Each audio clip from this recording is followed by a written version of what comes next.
ticking, that's the sound of an exhaust leak. The DeLorean's due for an inspection, but Massachusetts will fail me if I have an exhaust leak. It's a safety thing. In most cars, the air intake for the cabin is right behind the engine, and they don't want exhaust fumes getting in the cabin and making the driver all woozy and careening into oncoming traffic, you know, that kind of thing. It's not really an issue for a rear engine car like this, but I'm not so sure the inspector is going to make the distinction, so I need to fix it first. So my exhaust system, it's unique.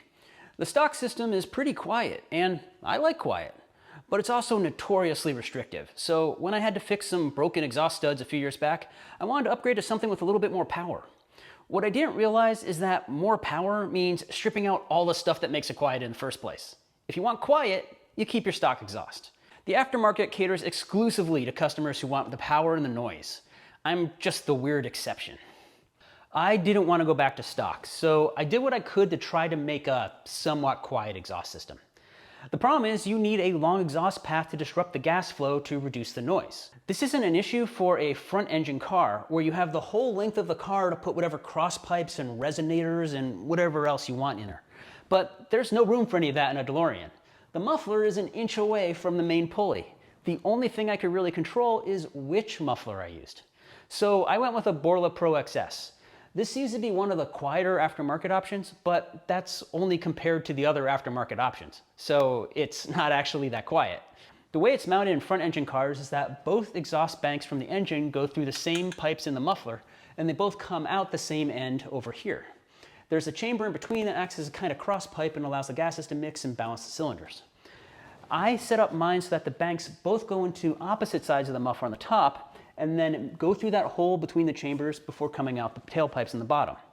This is pretty much how the performance exhausts from DeLorean vendors are set up, because there really aren't a lot of other options.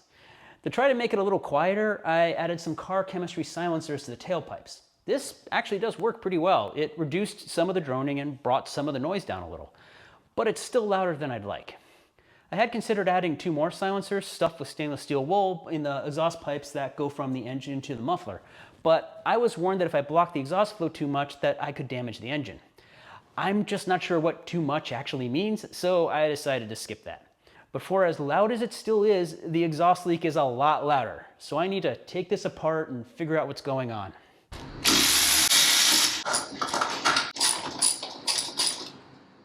Here are the gaskets from these flanges. The black marks are where the exhaust gases are blowing past it.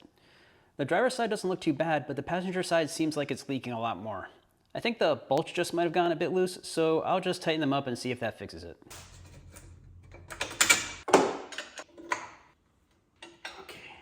Okay, the driver's side seems tight now and doesn't seem to be leaking. The passenger side, on the other hand, there is a visible gap between the gasket and the flange, and I really cranked down on those bolts. It looks like the flange ears are bent slightly, and that's keeping the gasket from sealing. I'm gonna pull this off and see if I can flatten it a bit.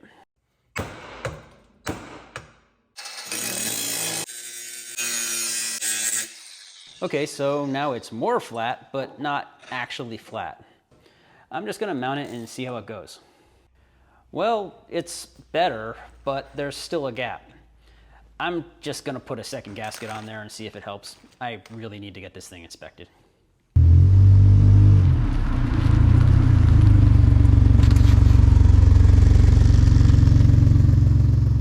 So the good news is that flange isn't leaking anymore. The bad news is there's still a leak. It's really hard to hear these leaks on video, but they are loud and clear in person. I know it's coming from the passenger side still, so I guess the next thing to take out is the exhaust header.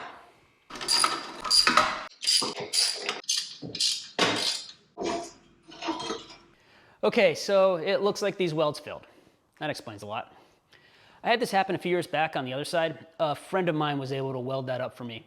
But now I have my own TIG setup that's capable of welding stainless steel, so I'm gonna try it myself. Merely, so far I've only used the argon to test for leaks in my AC system. I haven't actually tried to weld anything with this yet, and I've never welded stainless steel before, but I do know how to weld. Kind of. I'm sure it'll be fine.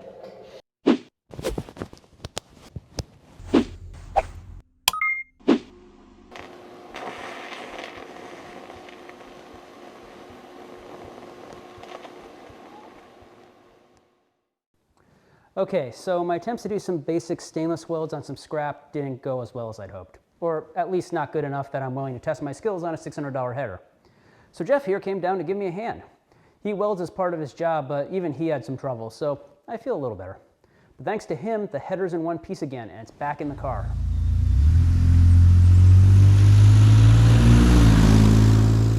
That sounds much better. It's the normal amount allowed now. But Jeff noticed something else. This flange is really thin. Here's the other side. These two flanges are about the same thickness, but on this side, it's less than half as thick. It's weird. I'm not sure what happened here. I'm also not sure how I didn't notice it. But stuffing it with gaskets always seemed like a hack anyway. So I'm gonna cut it off and weld on a new flange.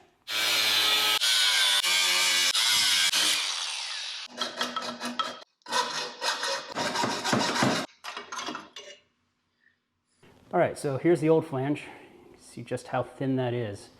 And here's the new flange I'm gonna be welding in. Big difference.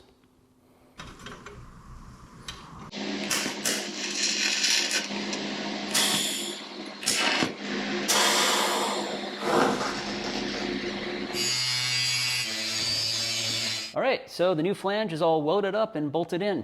I did have to drop the muffler to get enough access to actually weld it. A professional welder could have probably done that right in the car. I'm not even gonna show you my welds, they're so bad, but they seem to be holding. I burned through the pipe at least 4 times, but it wasn't anything that a whole lot of filler rod couldn't fix. I'm also pretty sure there are no leaks. I shined a light from behind and looked at where I'd welded, and I couldn't see any light coming through, so that's a good sign. And the welds held up quite well while I bolted it back together. There was no sense that they were going to give way. So the only thing I have to do now is take it for a test drive and see if it works. And there we go. My car's quiet again. Well, quiet is a strong word, but at least I can get it inspected. And that's the important thing right now. Thanks for watching.